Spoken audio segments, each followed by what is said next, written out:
आज हम लोग यहाँ गुरु की पूजा करने के लिए उपस्थित हुए हैं।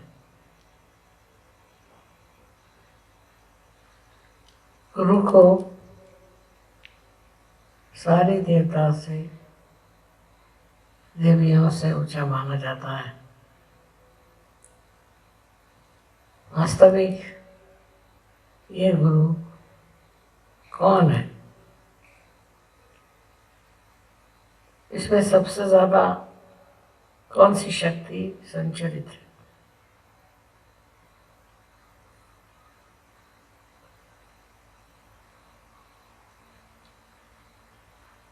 ये गुरु तत्व जो है यही शिव है।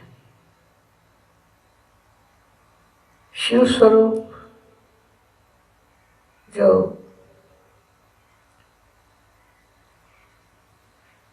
शक्ति है उसी को हमें गुरु की शक्ति समझना चाहिए, क्योंकि जब आप गुरु को शक्ति से प्राप्त करते हैं और आपके अंदर वो शक्ति प्लावित होती है, तब आप स्वयं भी गुरु हो जाते हैं।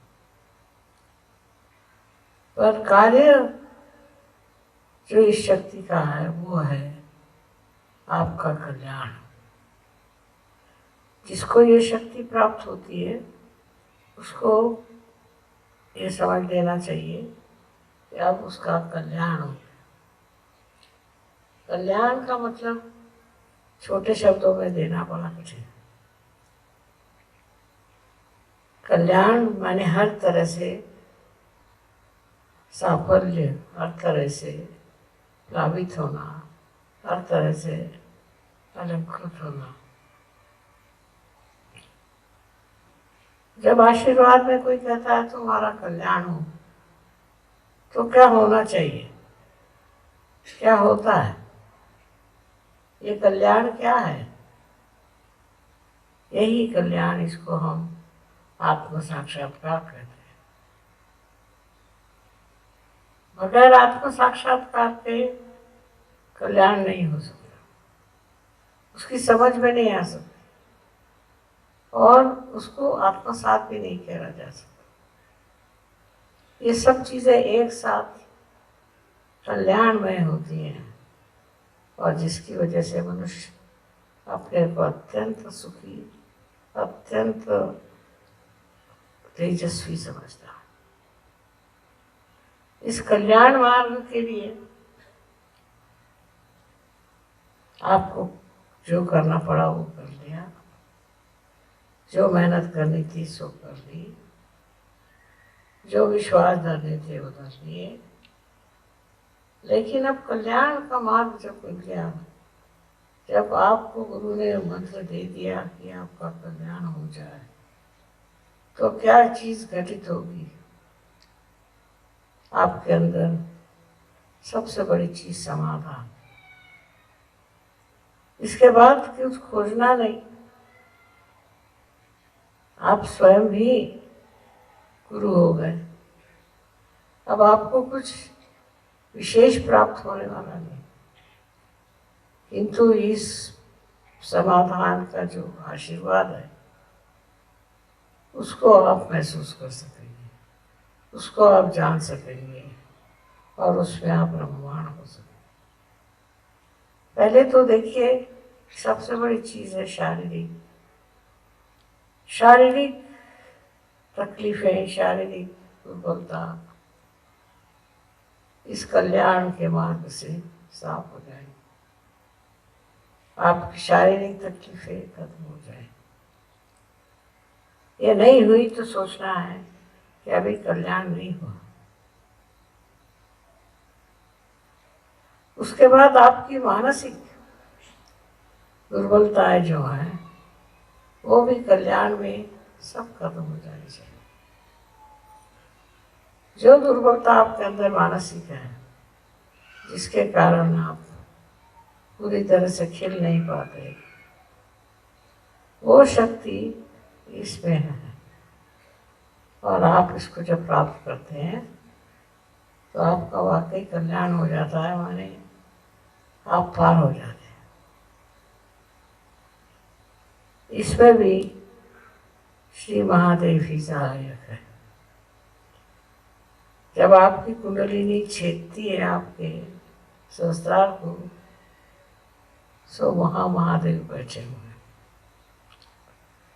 इसीलिए उनको महादेव कहते हैं। देवों में देव महादेव होते हैं। इस कल्याण मार्ग में और बहुत सी उपलब्धियां हैं।